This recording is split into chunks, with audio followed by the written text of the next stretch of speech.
Hello and welcome to the Perpetual Traffic Podcast. This is your host, Ralph Burns. I'm the founder and CEO of Tier 11, alongside my amazing co-host, Lauren E. Petrullo, founder of Mongoose Media. You always chuckle whenever I say that. It's like, oh, he said something nice about me. Well, you're in a pretty nice spot right now. You're in a much better place than I am. I'm in Brookline, where it's like 40 degrees outside. You're in tropical paradise in Mexico. Where exactly are you? I'm in Punta Mita at the Four Seasons near Puerto Vallarta, recording this in a swimsuit. Right after this call, the only thing that's standing between the end of this call and what our obligation here is Lauren jumping in the pool. So for me, it's like lunch. But anyway, so you're down there for digital marketers who, like, digital marketer used to own this podcast, and we used to do it together as a partnership. We parted ways about 3 years ago. Tier 11 ended up buying it. Actually, a media company that we own ended up buying it. So we've got a great relationship still. Like, I text with Ryan all the time. Super good guy. Been on here many, many times. If you're not familiar with who Ryan Dice is, just Google who is Ryan Dice. There actually was a website for a while. Who is Ryan Dice? That's sort of how I got to know him. But anyway, one of the smartest marketers on the planet. And he runs a mastermind, which you're in this week, right? And it is called Founders Board. Founders Board. Okay. So for those of you who aren't familiar with it, we'll give a little plug to Ryan and the boys there, because of many, many years working together on this show and also being a speaker myself there for many years. Like, this is their highest level mastermind, correct?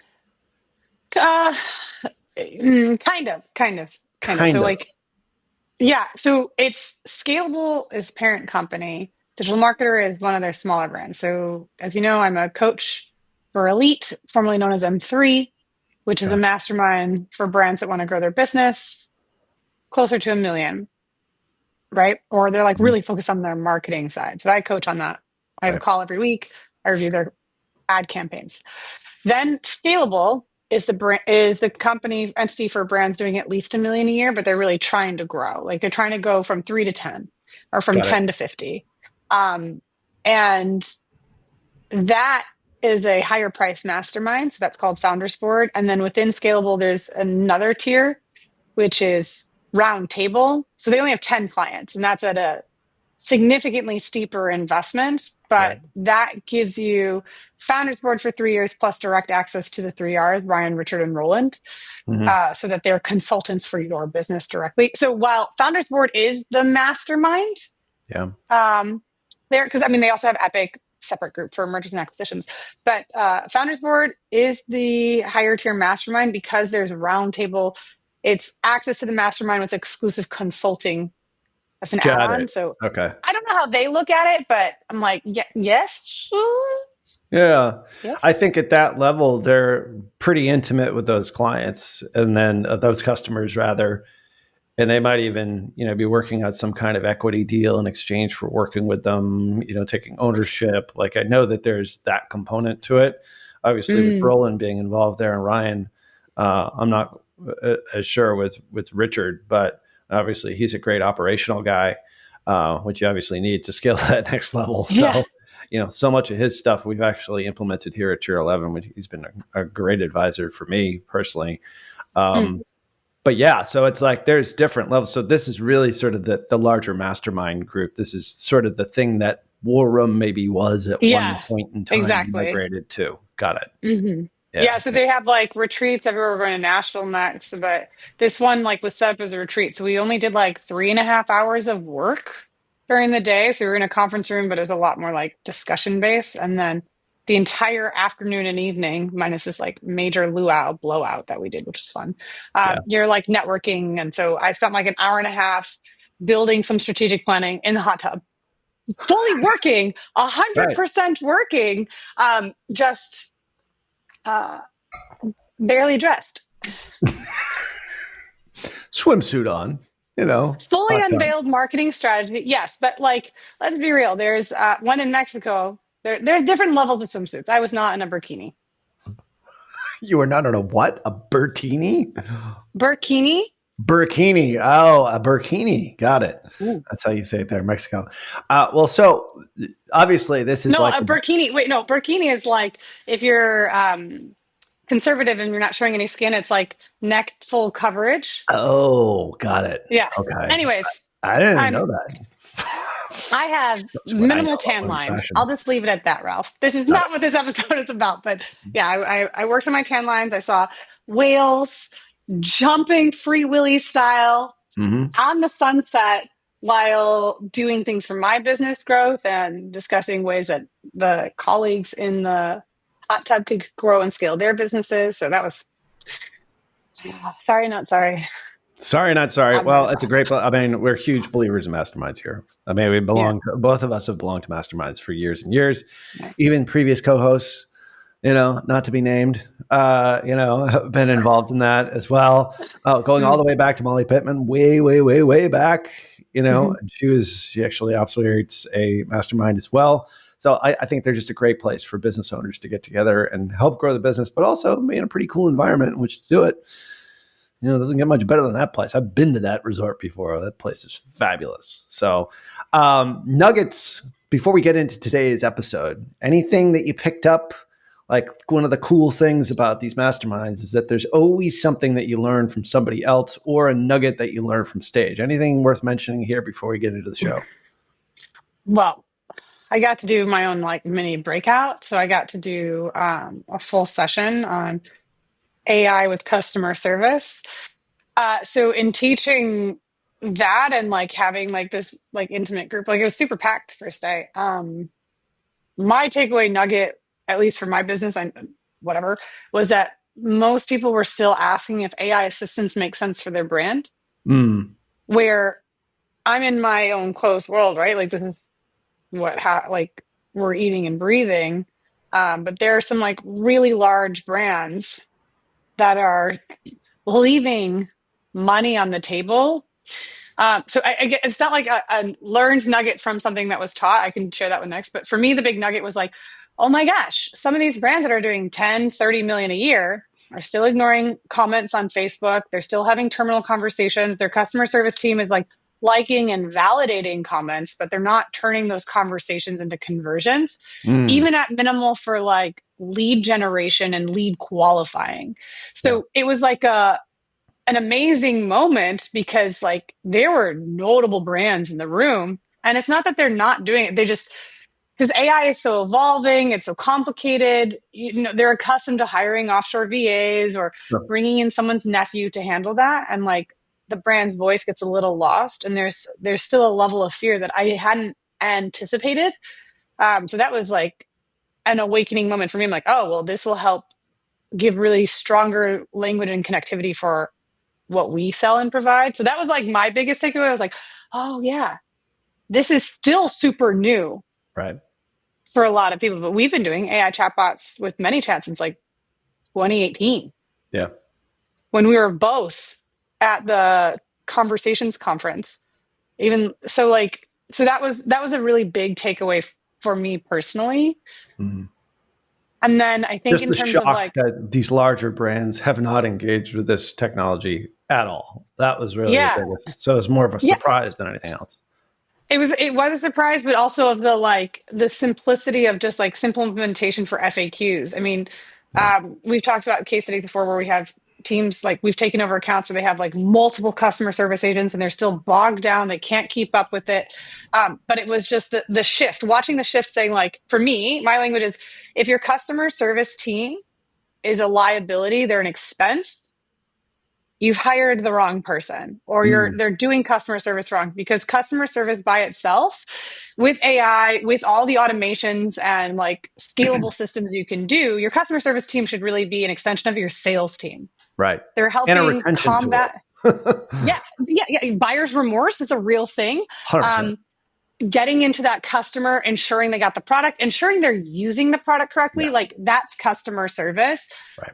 I don't know how or when the switch changed. And it might be like, sorry, I'm just like thinking about this now. It might be like a cultural thing because there was such a shift to taking customer service outside the US. And maybe Mm, that's why it's a little different. And then, like, culturally, we've adapted and accepted that just responding, just showing up just is just good enough. And I'm like, absolutely not. Your customer service team should be a revenue generating line of business, and they should not be a liability on your book of account, on your chart of books, book of chart, insert accounting language there, Mm. on your P&L. So it was just like reminding things that everyone already knows. I believe there's just been a cultural shift to say, I just want to acknowledge, but I'm like, not at all. Comments should become subscribers should become leads should become prospects and conversions. And like, we use AI to have like 200 people on your account at any hour of the day, no questions asked. You don't have to retrain them on all your products and services. But it was like going through and like, yeah, we're making people feel seen. I'm like, cool, Hmm. they feel seen because you liked it, but they don't feel heard. And if I don't feel heard, I don't feel inclined to buy. So Right. that was just like a really big, I assume, especially in the marketing bubble that we're at, everyone's using AI. People are definitely using Chat GPT, and they've adopted it into like refining their creativity. Some people are using operators as well. But still, the more simpler installations are not being introduced. Even if like you do nothing else but train it on your FAQs, you're paying for in-house or offshore talent, it doesn't matter, to do low priority tasks, like low productivity tasks, versus like, okay, what if you collated all of those responses and used it for consumer insights? Hey, we're getting a lot of comments about this product working at the beach. We've never marketed it as a beach resource. Here's an idea that we can take something with that data and run with it. That's what Mm. a customer service person, if they're just replying, needs to then be providing consumer insight. But they're not doing that either. So that's why I was like, that was my big breakaway. I was like, oh, wow, Lauren, you live in a bubble. So, Yeah. Yeah. I think with AI now and being able to create your own individual large language model based upon your documentation, based mhm. upon information that's on your website, PDFs that you have on your business. I mean, it's easier now than ever to do it. And like to get, so if you're not doing this, you should be at least doing it or having somebody in Yeah. your business starting to do it. We have someone that's doing it. We have not implemented the chatbot on the site yet. However, we're building it because we've added so many new services. We want to make sure that they're all accurate and they're all Okay. correct before we put it on, because it does Fair. take some time to write it all out. Like, how do you Oh, describe, our latest product is Tier 11 Data Suite. So it's like there's so much to know. We have all this documentation. We're making sure that that's done. But the point is the end result is a chatbot on the site to be able to answer questions, but also use that for training as well. tra- Yeah. So it's like it's training all your customer to know you, training your team, sure. like, because then they can keep going back to it. But like what you're saying too is like a really common thing. People are afraid because like once I let it go, it's going to use everything on my website, which there's a fair amount of Mhm. fear of like, because I don't know what's on my website. People have been building I think I've got like 300 blogs on one of my like on one of my brands. Yeah. Even on like Mongoose Media, like we're doing, almost a blog a week. Right. So we've got a lot of content, and some of it could be outdated. Like we've done Facebook ad strategies. And so probably blogs from 2022 aren't super relevant. So that's a real thing. But where I do try to warn people is like, if it's on your website, it's fair game for the AI chatbot to pull and crawl from. So the only danger is, do you have outdated pricing? And if you do, that's fair game for the bot so someone can find access to it. But at the same time, I'm like, I get it. Like you're afraid you want to make sure everything is right. But if you don't install something and someone finds those inconsistencies, it's still going to be out there for the world to see. Like there is a page on my website that shows like really outdated pricing. I'm like, oh my God, I better remove that before this is launched, because a few times someone has found that, and I'm honoring it because it's what was as advertised. So it's a security feature that helps you find inconsistencies, because you're always going to have someone monitoring the conversations, or you build an agent that's going to send you a summary of the conversations from that week, that day, that month, depending on the volume of comments and messages. and chats that you're getting. Yeah. So like I would just invite you to consider that switch, or anyone who's listening, like, I don't know, I need to check first. I'm like, you can, or you can use the chatbot to do those checks for you. And when someone finds it, you honor it or respect it, and then you pull it down. You can do it in a reactionary thing, in a mea culpa situation. So bottom line is, if you're not working on it right now, you should be working on it. Bottom line is, it's more affordable and it allows your brand to be more accessible than ever. We've seen pretty much across the board 25% conversion lift when you install a chatbot on your paid traffic pages.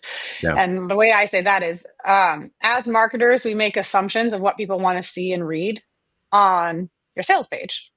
We hire people, like the highest I know is $50,000. The Stillman Ben charges $50,000 plus a 30% to do all your copy for your sales converting copy. I know other individuals that charge $1,800 an hour to have really good converting sales copy. Amazing. You invest all of that, but then you don't install like a $50, $60 widget a month Mm, to help those that you assumed wrong. right. Someone has a question, maybe they don't want to read that long on a sales page, and they just want to ask direct questions. And by opening that conversation, that two-way dialogue, you can address their immediate points of friction for them without assuming. Because pages are made to talk to one to many, but customers buy as individuals. So anyway, sorry, that's totally not the purpose of this episode, but that was my biggest takeaway. Yeah. Well, I mean, it's amazing that you're there with like some very large businesses, and this is not a priority. It sort of seems like to me, it's like this is old news. Shouldn't it have been a priority way back when? But like, if you're not doing it, you should at least be considering it or working on it to a certain degree. And assumptions are uh, when you assume that Yeah. these things are being done. Usually, you're shocked at what you find. Today's Mhm. show is actually about assumptions because Yes. we talked about this in an episode a few weeks back. We'll leave a link in the show notes to that. We were talking about how to determine your NCAC. If you don't know what the NCAC is, it is the cost to acquire a new customer. Just got off a call with a brand new potential prospect, and we determined we do sort of an analysis before they come on. It's like, all right, well, what's your number? Because we can start traffic today. And if we don't know what our number is, and if we don't know the accuracy of that number, Mm. which is two things, know the number, know how accurate it is, then we could run a lot of traffic and spend a lot of money on paid media, but put you out of business. That's not the goal. The goal is for you to have profitable growth so you can ultimately achieve your vision as an organization. How do you do that? You go back to determining your NCAC. Mhm. And we're not doing this for just clicks and likes and shares. We're doing this because we're trying to sell stuff online. And how much you can pay to acquire a customer, we did a pretty extensive show on that, like I said. And that NCAC number is like new visits, new customers, getting that actual number from in-app, very hard. And I think people are assuming that what they're seeing inside the apps is the correct number when in fact it isn't. And you discovered this, and I know since we've since sort of implemented this on our side in our media buying, is that there is a way inside Meta. We're going to talk about Meta here specifically in Facebook. I guess it's Meta, doesn't really matter. Well, Meta, Facebook, we're going to say the same thing, is that there is a way to show new audiences, engaged audiences, and existing audiences, because you want to know who those new people are and how much are you paying. What's your cost per purchase, which is really a new customer coming in. And the numbers that the in-app metrics show versus what we see when the data is actual is two completely different things. And I think today's show is not a pitch for any service here. We just so happen to have, a data solution that shows exactly, like within 99%, 99.99%. It's like 99.44 100s, like ivory soap. It's like it is so accurate. So we can make actual data-driven decisions. But the point is that if you're looking in app, you're going to be led astray. And I think everyone that listens to the show needs to understand that at a base level. And what are they going to do about it? So, you found this out, this sort of this audience segmentation. We're going to do a screen share here today. So does that accurately depict what we're going to be discussing today? Fair. And the piece has been around not even like a year, like the way you can find these audiences, because Meta wants you to see and understand who is new, engaged, and existing customers. It's like the two-way conversations from the data you know and have into the data that Meta can have access to Right. help shape how you do your campaign planning. Right. And so the three categories are basically new, engaged, or existing. New audience, okay? That's pretty straightforward. They've never engaged, according to them. If you Well, actually, yeah, let's like so I was like, it is straightforward because it's new, but in the nuance of it, it's new to your product or service, not necessarily new to your brand.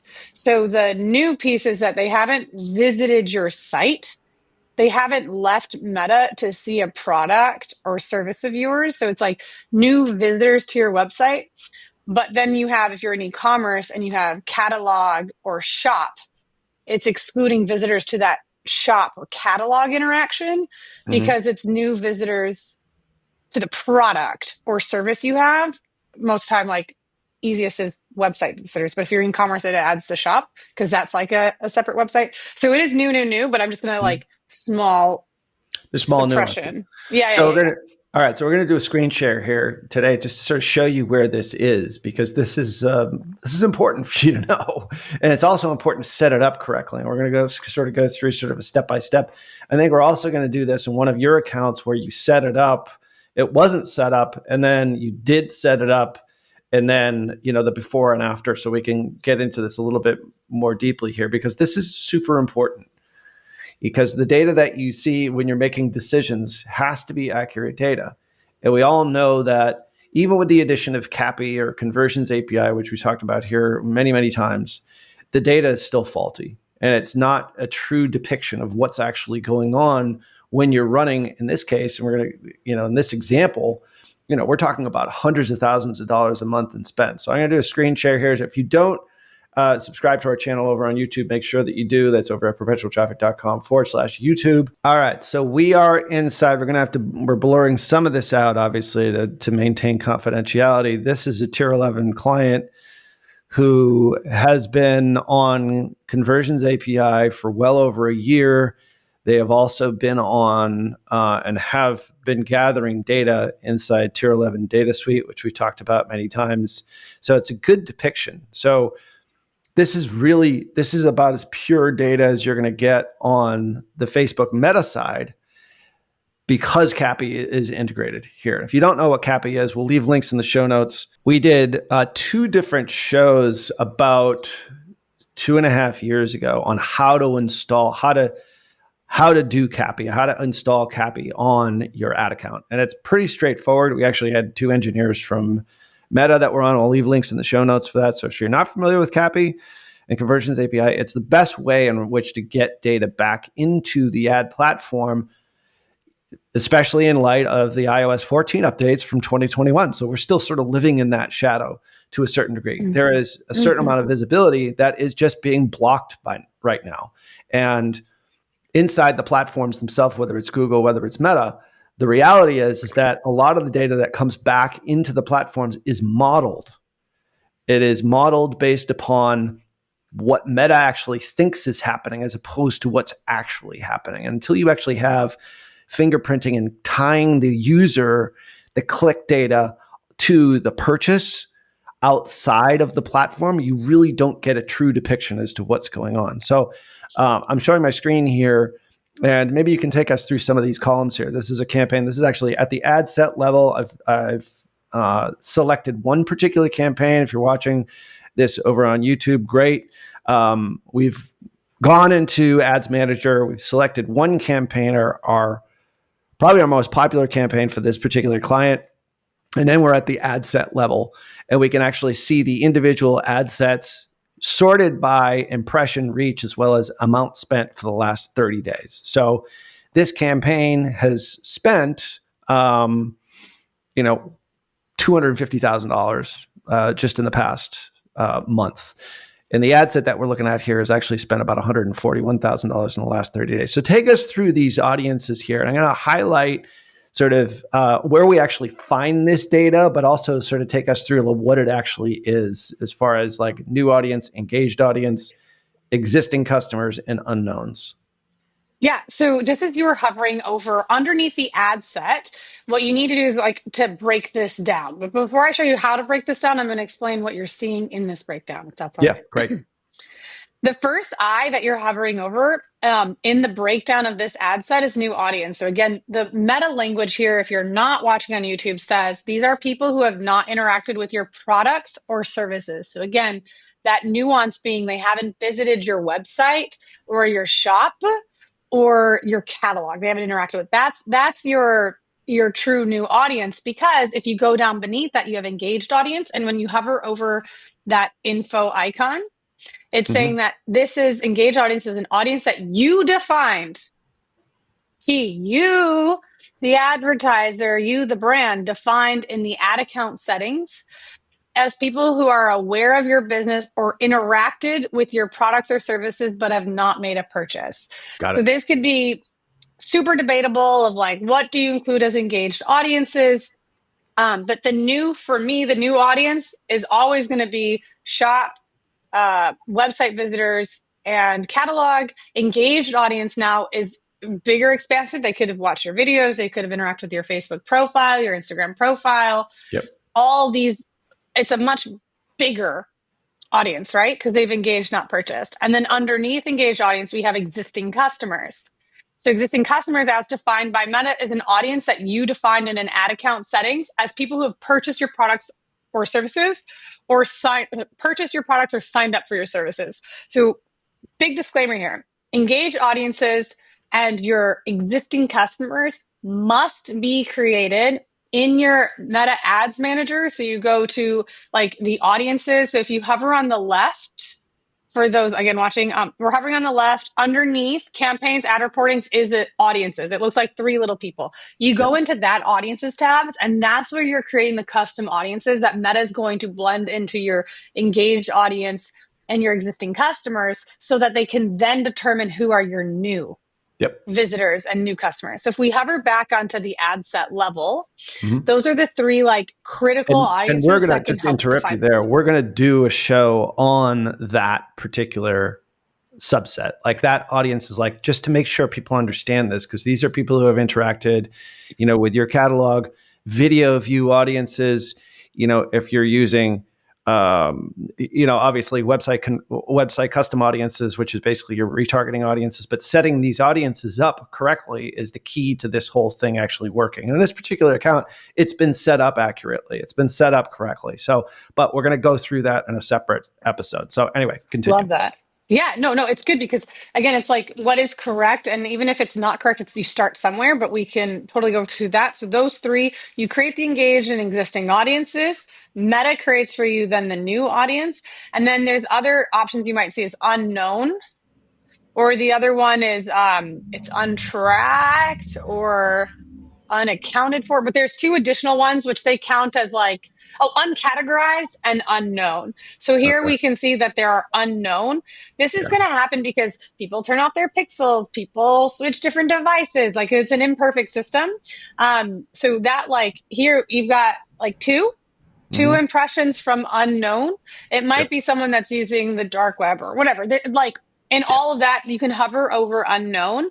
So we can see, as defined by Meta, unknown is audience segments that weren't defined for this campaign at the time of the impression. So the results weren't categorized as new audience, engaged, or existing. But there is an additional two unknown as an uncategorized. So we know that this was set up well because we don't see uncategorized. Right. Makes sense. So those are the five. And if you look like at this, like Ralph, you should call out, like go up to that top one. Like what is that discrepancy? Like what is that percentage? For those that can't see, like the first ad set here has 11 million impressions. Yeah. So this is, like I said, we're on the ad set level inside Meta Ads Manager here. So I encourage you to watch this over on our YouTube channel, perpetualtraffic.com/YouTube. But we're going to try and call this out as much as possible here. So in this particular ad set, we've got in the last 30 days, okay, we've got over 11 million impressions. Okay, reach, you've got a frequency potentially here, like probably 2 thereabouts. I didn't put frequency in here, but anyway, we've spent about $141,000 in the last 30 days on this ad set. And if you look at new audience, engaged audience, existing audience, you'll see that the largest portion, if I highlight it here, of that $141,000 in spend is $124,000. So Meta is telling me that of the $140,000 I spent on this ad set, 88%. 88%. Thank you for the math. I was going to say 87%, but 88%. 88% is new. Now, new as defined, these are people who have not interacted with your products or services. So it's dependent upon your audiences, but the misnomer here is also, let's talk about attribution windows here. Another big factor. We are not looking at all time. These are not people who have not interacted with your products or service all time. These are people just that are in your audiences, but also really in a 28-day look back window at the max. Because depending on how this ad set is set, it's going to report the attributions. If it was a 1-day click, 1-day view, 7-day click, whatever that is at the attribution level you assigned this to is what it's going to attribute in the breakdown. But there's there's ways that you can also see, even though it's not attributed to, you can add additional days up to a 28-day look back. Yep. But it's optimized for the attribution window you set, but the other attribution windows are available. But 100% that 28-day, it went away and then it came back, and it's not super easily accessible. But yeah, you're still looking at a very marginalized attribution window. Okay, so if you were looking really at new audiences here, would you say these are people who have not interacted with your products or services in the last 7 days, or would you default to say in the last 28 days? What's your guess here? It's going to be 7 days, because in order to get the 28 days, you have to add it as an additional view window. And there's no item right now where you can optimize for 28. So that's going to report on 7, but it does bring the conversation, because your existing customers, depending on how you set that up and gave the data, is going to, again, so much is dependent on you setting up the audiences correctly. Correct. Because if you only uploaded that data once and you have your customers from 6 months ago, anyone that's bought in the 6 months since aren't included. So they're automatically going to be assumed as new audiences. So things of that nature. So my default is it's definitely showing 7 days, but there's always an asterisk, because my 2 favorite words, depends. All right. So we've got new audiences, engaged audiences, existing customers, and unknowns. We're assuming it's within a 7-day look back period. Okay, that's the default. We're not breaking it down. There is a way in which to break it down inside Ads Manager to show 28, 7, and 1, but by default, we're going with 7 here. So where you actually find how to enter these in and actually show in your ad set, you can also see this inside campaigns. We're just using ad set here. It is, I believe, under the breakdown setting, which is right here. Correct. So if you're running or you're listening in the car, forgive me if I butcher this explanation, but bear with me. You're probably familiar with your columns, right? Those are the 3 parallel lines. We do that to look at performance and clicks. We make our own custom columns arrangement, because I want to look at the KPIs that matter to me. When Meta gives you like 200 plus, I care about like my 40. Immediately to the right of columns and breakdowns. Right. And I have customized columns here. I've made it super, super basic. Just keeping, purchases, cost per purchase, purchase conversion value, amount spent, frequency, and reach. Or actually, scratch that, Kevin. Impressions and reach. So just for the purposes of today's call. However, perfect. So those are the columns you see. Stuff. Yeah, these are the columns. Yeah, there's hundreds. So then the columns, as they are saying, are like what's happening on the x-axis, right? So when we're looking from left to right, That is what's the KPIs that are showing. Yep. Breakdown goes on your why. So that's why we can see I under like each that. ad set, Okay. underneath the ad set is new audience engaged, existing unknown, and then you might also have uncategorized. So the breakdown is going down in your y axis. So it's immediately to the right of the columns Yep. button with the caret. It says breakdown. So what you want to then do is if you scroll down, you could either search and type in audience segments, but if you scroll down on breakdown, you go to demographics, and then in demographics, you have audience segments.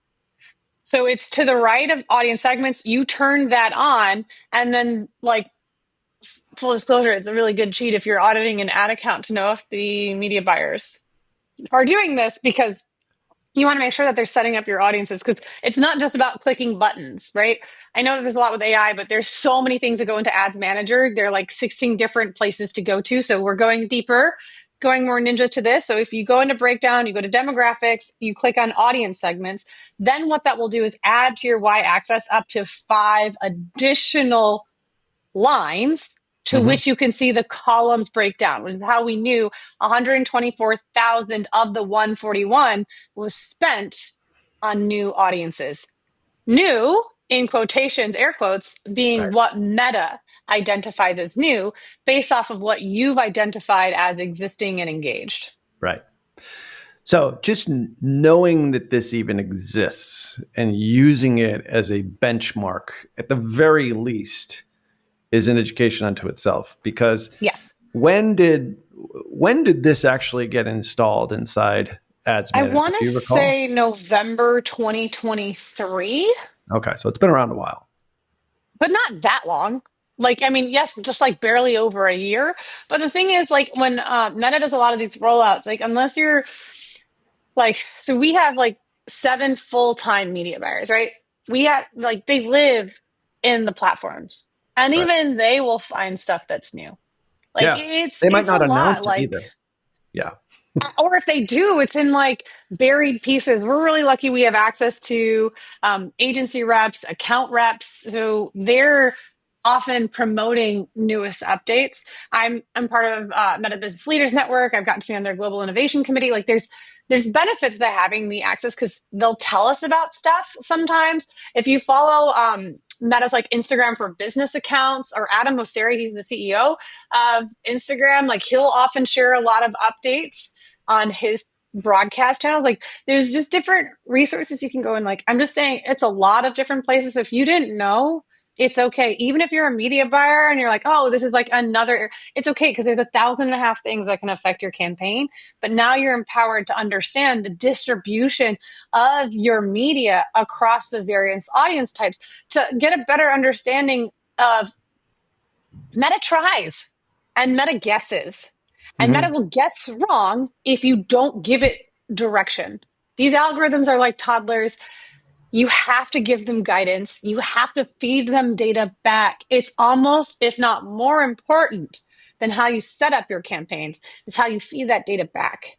Right. Which is where, like, in this, True. you can see, okay, cool. I know that there's still over 10% of my budget on this ad set that's going to non-new, Yeah. right? So that can help you decide how you do your messaging. Right. However, Ralph, what you then have is an additional layer, because we know that Meta's doing the best it can, This right? is It doing the wish it best could that give it more. can. And, Yeah. you know, our media buyers, and I know the media buyer quite well on this, and he's been on Perpetual Traffic a couple of times. Like, I know he's got this stuff dialed in, but he's Mm-hmm. also looking at a cost per purchase here for new, claiming new Mm-hmm. of, let's see, it is $149, Mm-hmm. which is not within their KPI. Their KPI is 80 to 90 ideal as sort of a scale range, but Mm-hmm. definitely under 100. So if my media buyer was looking at this specifically and broke this down with new audiences, I'm acquiring new customers at $149. That would be Woof. very bad. That is 50, 60% higher than it needs to be. So, But also, wait, so before you jump to this, like, look at that. Your new is 149, your blended is 128. So you're already given a different handicap if you're not breaking this down, because you can see existing customers are last click attribution is to this ad. Within the 7-day window, they clicked or viewed the ad, and you Yep. have 21 purchases from your existing customers. So Yep. that 2874, I mean, they might have had an email, they might have had an SMS, there might be, this is where like you can have multiple attribution pieces, but if you're like, oh, 128, that's not as bad as 150. Can we break it down? But if you don't do this, you're not looking at the 150 number. You're looking at Right. the 128, and you're not excluding that your engaged audience, that your returning customer, or not returning customer, but like your warmer audience, your acquisition cost is $66. Yeah. And maybe that's again without a scope because you're relying on email to do more of that selling. It just, all that data, again, it just helps you make more informed decisions. But then you're saying, Ralph, you would turn this off because it's Yeah, out of I scope. mean, we would probably say, well, this is a terrible ad set. Like this is clearly coming in way above KPI. I mean, if I didn't know about any of these individual columns here, breakdown under the breakdown section, which is engaged audience segments, or audience segments rather, with new, engaged, and existing, I wouldn't really even have an understanding as to how Meta is focusing their efforts. Is it what they think are on new customers, what they feel are on engaged, existing? It's kind of a big mess unless you actually have a way in which you can benchmark this saying, okay, in this particular ad set, 128 is okay if you double check it with a third party attribution tool. And so the reason why we're exemplifying this is first off to say like the ad account itself is not giving you a true measure of what's actually happening. It's using a 7-day window. It's blending audiences together. There's clearly like they're stating that 88% of your traffic is new. That is totally not the case. So and that's one of the biggest things. Like when John Moran and I talk about this on our Tier 11 lives every single Friday, we're like, in-app ROAS is a faulty metric because of this particular issue right here. As long as I know that even with all my exclusions in this ad set, and I know all the exclusions are made, the audiences are set up correctly. If I exclude all of those audiences for me to try to target new customers, I still can't do it because Meta is going to blend those audiences together no matter what. And the reason we know this is that if we look inside Data Suite, the exact same thing, exact campaign, all the ad sets. We're going to show this in just a second here. Last 30 days, look back.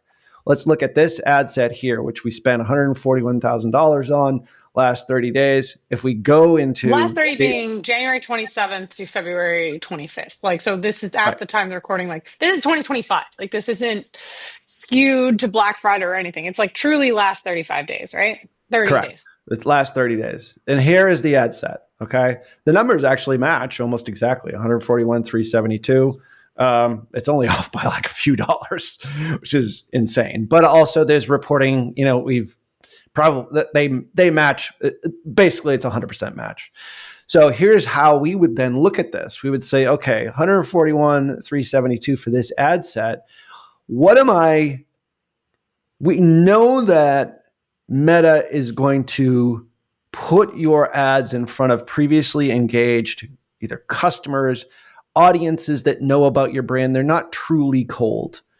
And we know that because we can then fingerprint or tie this together with a click. As long as there is a click, we can then determine about 42% of these individuals who are targeted in this ad set are new. It is not 88%, as Meta says over here in this particular, going back into the Meta ad account, which is 88% of all of our spend. We're using spend here, impressions. You can do the same sort of thing. So we realize that, okay, there is 42% that is new, but that also means that, do the math quickly, 57.4% is either existing customers or people who have visited your site prior, which is fine as long as you can then break out the most important metric of all here, which is NCAC. or Mm-hmm. cost to acquire a new customer, unless we know what we are paying to acquire a new customer. And there's the number right there. We know in this campaign, cold traffic, okay, there's some warm in here, obviously. All right, 57% is warm, 42% is cold, but we separate out the new versus the returning by using this NCAC metric. And this is why the Tier 11 data suite is so powerful, because it's actually pulling real data, piecing it all together, matching it with the user on Meta, and then showing it inside the interface here. Because we know inside Meta, in this campaign, it says our purchasers were coming in at a CPA or a CAC of 126, and this particular ad set was coming in at 140. What we actually know is that the new customers, the cost to acquire the new customers, the 42% that are brand new, is well within our metric, which is our NCAC metric right here, which is 89.92. And this campaign is actually doing really well.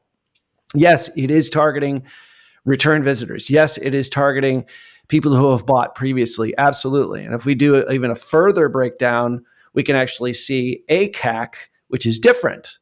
ACAC is all CAC. This is new visitors. Okay, these are engaged visitors, but also returning customers. And that ACAC, or the all customer acquisition cost, because you are going to get some, obviously some returning ones, is even lower at $82. So It'll we always be know lower, it's always, always because going to be lower.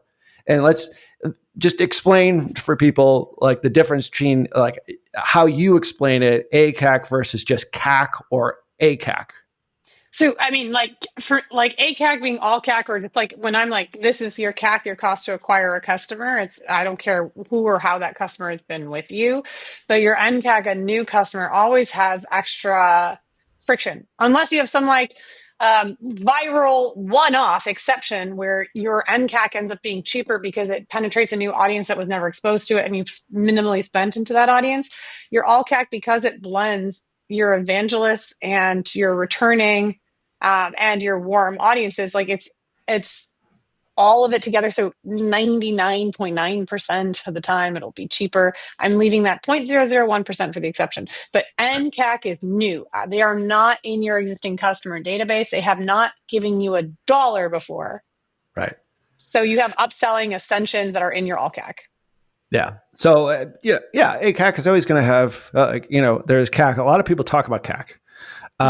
But you really do need to differentiate the two between, everybody, because you are always going to be, as long as you're using Meta platform and the Google platform, they're always going to target some of your warm traffic, no matter what. Yeah. But they are going to claim, as we see over in Ads Manager, that most of it is brand new here. And that's the learning from today, is like you can't just look at these platforms and assume that the data is correct.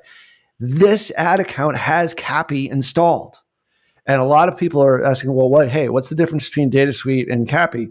Well, CAPI is good. It's a good first step. However, it doesn't even compare to the precision that you actually see inside here. And it's because of the way Ralph, that it works. I think like a lot of the component for people to understand is that Meta's not doing this maliciously. No. They're doing the best they can based off of the information they're able to glean in on your account. It's to their benefit for you to want to spend more. If you were to turn that campaign off, Meta would then lose $140,000 in profit. Because, I mean, that's their asset, right? But with legislation, with privacy policies and cookies and all that type of stuff, it's restricting what Meta can do. So it's doing the best that it can, but if you take nothing away, it's like Meta's trying and they're trying their best and they're always going to try, but you have to take it with a grain of salt, and that the assumptions and dependency on in-app numbers only is never going to paint the full picture. Correct. What we're showing with the breakdown is adding more color to your picture, which can inform your campaign planning, your campaign management, campaign messaging. Maybe you're introducing some more direct mid-funnel language because you're not just capturing new as much as you're, I only want new. I know. We all only want new. Right. But it helps you make more data informed decisions. And then, like what you're showing with here is when you're able to add in a supplemental, additional information, you can have even stronger informed decisions because you're not. It's just like it's your picture. You're zooming out and zooming out and zooming Yep. out, and when you're spending more, um, well, even for the small business owner, even if you're spending less, every dollar is important to the end user. So if you're not incorporating an outside party tool, and you're doing like nothing else, just bring in the breakdown so that you can again start to understand what's happening. Because a lot of people will try to treat Meta like an ATM. Yeah. You could 10 years ago put $1 in, get $20 out. And there's campaigns that are still treating Meta like an ATM.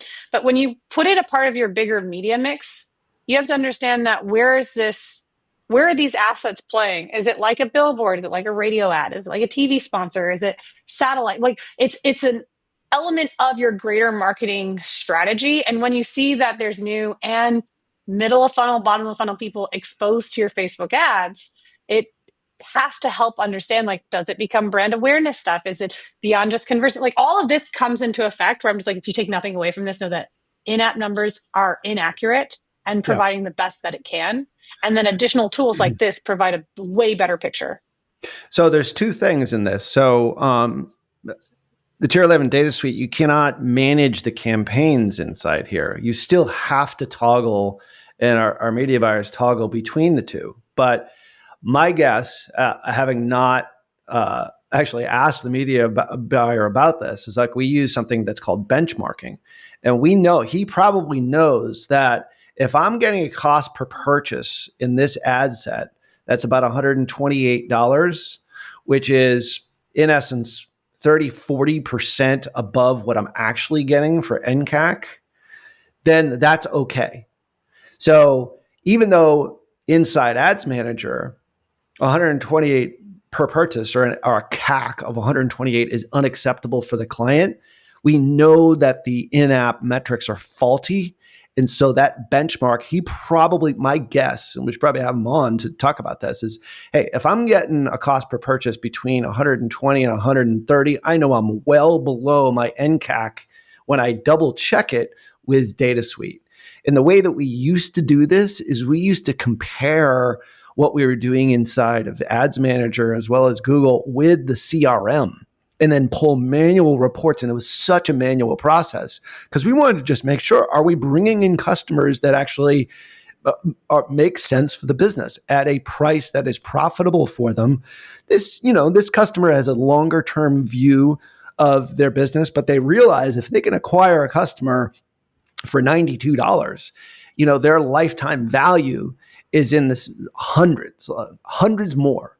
So they know their numbers infinitely. So if we have an accurate way of figuring out exactly what we're paying to acquire a customer and then double checking it against what's actually happening inside the campaign or inside to a really granular level inside the actual ad set itself, then we know that we're within their KPIs and we're helping move their business forward. Does that make sense? Ralph, it makes 100% sense for a 25% accurate. I mean, I'm making those arbitrary numbers, but no, it makes sense. It's foundational marketing with in a time where we used to have so much more data than we had before, and then the data is getting pulled back, pulled back, pulled back. So it's looking at, I mean, we talk about MER all the time. Like these are non-negotiables that must be incorporated for you to understand where you're putting your money and how you're making revenue. Absolutely. So, well, I mean, in this particular case, like we're looking at, if the campaign itself is doing well at 128 or at $92 NCAC inside Data Suite, and if I toggle over here to campaign setting, and we click over to campaign, we know that in the campaign level, like his double check would be, all right, my cost per purchase is about 108. So yeah, so I mean, the old way of doing things is comparing it with, the CRM, and it's incredibly manual. but that's the source of The truth. CRM or the bank account where you're like, The bank okay, I'm account, looking at the right? CRM. I can see what was attributed, what goes through, and does it match what's in the bank account? That's manual. That's, like almost like counting Florida election ballots. Right. Right. We don't And do that anymore. what we would do is on a weekly basis, we would do a true up with the CRM or, inside Shopify. I believe this is a Shopify store. And we would just double check. All right, for all customers that have come in this week, was that cost? How many are new? How many are returning? Even inside Shopify, it's a little bit harder to determine that, but it's more accurate data than it is inside of Meta. Because once again, I mean, you're using people can change their email address and subscribe or buy under a different, using a different credit card. Like there's all sorts of ways in which it can be not 100% accurate inside the CRM or inside Shopify or whatever your e-commerce platform is. The point is like that's the best way of doing it. And that's how we used to do it. And that's how you use MER in order to guide decisions here on how much you should spend on which campaigns. The problem is that true up takes a long time to do. And we would typically do it every 7 days. Now you can actually see it almost in real time exactly what's happening. What is my NCAC by campaign, by ad set, by individual ad? We haven't even gone into the individual ads here, but you can actually break that down even more so. And you can see which creatives are the ones that are getting the majority of cold traffic that are actually, getting the best NCAC. And, in this particular case, we're looking inside one particular ad, about 42% of this is new, which is pretty good. That's pretty good. That's pretty healthy. So this creative here is probably one that we've iterated on multiple times. And it's the reason why this ad set and this campaign overall is getting such good results, because we're making those decisions based upon nearly 100% accurate data. Like I said, 99 and 44 100ths. I'm not going to ever say it's 100%, but it's pretty damn accurate. It's nothing like I've ever seen before. So it's like this secret weapon that you have. The point is, and this is not a pitch for Data Suite by any stretch. However, you're probably going to take that it is. Well, whatever. Like if you want to get it, It's come your to Tier 11. podcast, We Ralph. can It's certainly allowed. talk to you. But the point is like we're so excited by this because we were living in such like the Stone Age prior and making all of this incredibly manual. But I think for those of you who don't have a solution like that, the bottom line is this, is that the platforms are not accurate.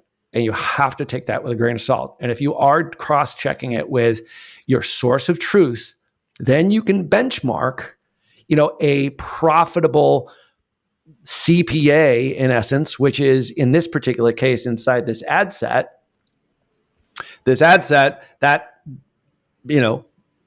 CPA or cost per purchase, which is acceptable, is around 128, even though it's above what your allowable cost to acquire a customer is. Does that make sense?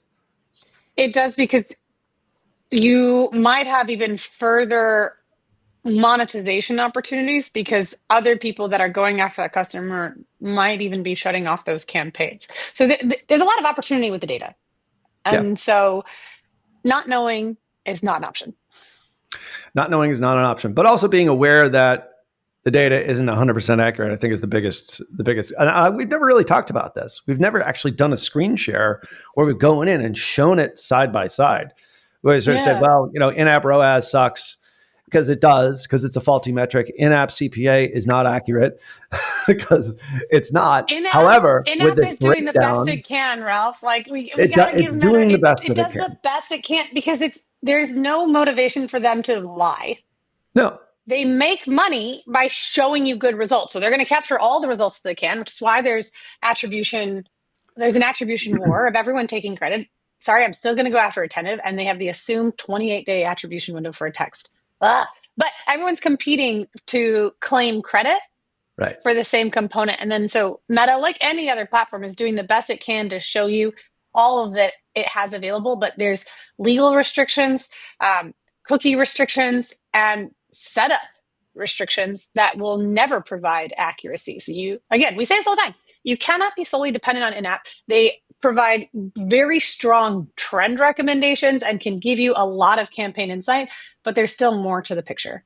Yeah, absolutely. So, all right. So we're giving Meta the benefit of the doubt here. And Google's the same way. I mean, but you have to be aware of it. That's all. Yeah. So. Yeah. You know it. You listen to this, you take it with a grain of salt, or take it with a splash of salt in the ocean. That's literally right behind me from this view And of the Four that's why we're Seasons. going to end the episode. So And I'm you like, can all right. go, use your bikini. Anyway, we are going to do an episode where if you found this episode helpful, first off, comment and obviously share, like the episode as much as you possibly can over on Spotify and wherever you listen to podcasts. Leave us a rating and a review. We love you guys for doing that. We so Yes, appreciate it. please. And we are going to take you through in a maybe the next episode or one within the week or so over on how to set up audiences correctly here, because that's one part of today's show which we didn't really discuss quite as much. And those have to be set up correctly. So at least you're seeing more accurate data inside the platform itself so that you can make better decisions. Obviously, always cross-check it with your source of truth to make sure that what you are seeing is accurate. But the point is like setting this stuff up for what we refer to as, campaign hygiene is super, super important. And we'll go through that in a secondary show here. So once again, check us out over on our YouTube channel. If you were listening to this, you're walking the dog, you can definitely check it out over there, over at perpetualtraffic.com/YouTube, but you already knew that. And Lauren E. Petrullo is going to be heading into the ocean momentarily. So on behalf of my amazing co-host, Lauren E. Petrullo. Adios, vamos a la playa. Till next show. See ya.